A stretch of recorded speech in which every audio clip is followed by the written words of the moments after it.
శుభోదయం. ప్రభువైన యేసుక్రీస్తు నామంలో వందనాలు తెలియజేస్తూ పరిశుద్ధమైన దేవుని గ్రంథంలో నుండి మార్క్సు వార్త 10వ అధ్యాయము 5వ వచనం. యేసు మీ హృదయ కాఠిన్యమును బట్టి అతడి ఆజ్ఞను మీకు రాసి ఇచ్చిన కానీ. ప్రార్థన. పరిశుద్ధులా ప్రేమ కలిగిన తండ్రి, ఈ సమయంలో నీ వాక్యం ధ్యానిస్తుండగా మీ సన్నిధిని మాతో ఉంచి నడిపించి దీవించమని యేసు నామంలో ప్రార్థించి అడిగి వేడుకొంచున్నాము తండ్రి. ఆమేన్. హృదయ అంతరంగికములను పరిశోధించు దేవుడు మానవ హృదయంలో దేవుడు నివసించాలని ఆశిస్తున్నాడు.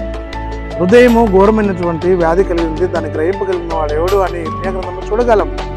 కాబట్టి ప్రియ సహోదరుడా, నా హృదయాంతరంగా పరిశోధించగలిగిన దేవుని యందు విశ్వాసం ఉంచి ఆయన నామానికి మహిమకరంగా నివసించాలి.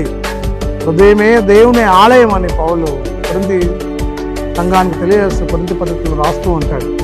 కాబట్టి ఆలయము అనబడిన హృదయంలో క్రీస్తుకు చోటించి ఆయన ఆశీర్వాదము నీవు నన్ను పొందుకొని వదిలినట్లు పరిశుద్ధాత్మ దేవుడు మనందరికీ తోడైండి నడిపించి దీవించుగాక.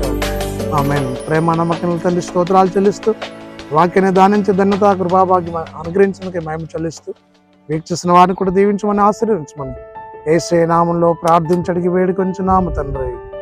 ఆమేన్. తండ్రి కుమార పరిశుద్ధాత్మ త్రియేక దేవుని దీవెన సదాకాలం తోడేయండి దీవించి ఆశీర్వదించును గాక. ఆమేన్.